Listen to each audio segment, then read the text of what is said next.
U.S. President Donald Trump has arrived in Vietnam ahead of his second summit with North Korean leader, Kim Jong-un. Air Force One landed at Hanoi's Noi Bai Airport hours after Mr. Kim reached the Vietnamese capital by train and car. The summit, which is due to take place on Wednesday and Thursday, follows a historic first round of talks in Singapore last year. The two leaders are expected to discuss progress towards ridding the Korean peninsula of nuclear weapons. Ceremonial guards had lined a red carpet laid out for Mr. Kim as he arrived at Dong Dang border station on Tuesday morning.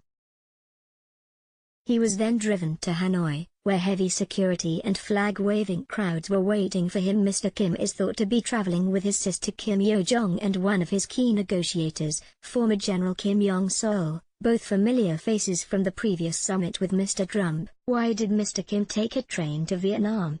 The journey from Pyongyang to Vietnam took more than 2 days and traversed about 4,000 kilometers, 2,485 miles. Had Mr. Kim chosen to fly to Vietnam, he would have got there in a matter of hours. As Mr. Kim's train passed through China, roads were closed and train stations shut down. Chinese social media was abuzz with road closures, traffic congestion and delayed trains.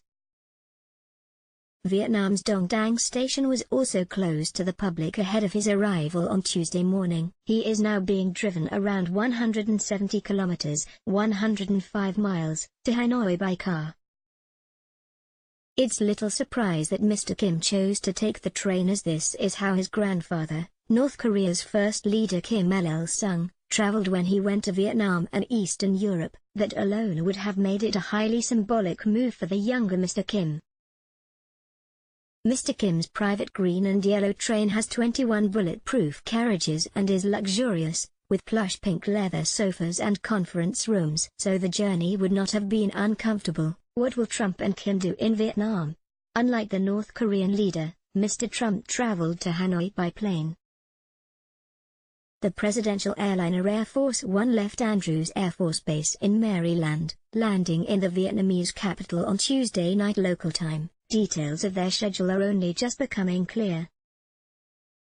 Mr. Trump will meet Mr. Kim for a brief one-on-one conversation on Wednesday evening, and then they will have dinner together with their advisors, according to White House spokeswoman Sarah Sanders. On Thursday, the leaders will meet for a series of back-and-forth meetings. Why Kim will be looking closely at Vietnam. Trump and Kim in Hanoi, your need-to-know guide. Why are they meeting again? The Hanoi meeting is expected to build on the groundwork of what was achieved at the Singapore summit last June. That meeting produced a vaguely worded agreement, with both leaders agreeing to work towards denuclearization, though it was never made clear what this would entail. However, little diplomatic progress was made following the summit. North Korea crisis in 300 words. What were the results of the Trump-Kim summit? This time round, both leaders will be very conscious that expectations will be high for an outcome that demonstrates tangible signs of progress. However, Mr. Trump appeared to be managing expectations ahead of the summit, saying he was in no rush to press for North Korea's denuclearization. I don't want to rush anybody, I just don't want testing. As long as there's no testing, we're happy, he said. Washington had previously said that North Korea had to unilaterally give up its nuclear weapons before there could be any sanctions relief. Why Vietnam? It's an ideal location for many reasons.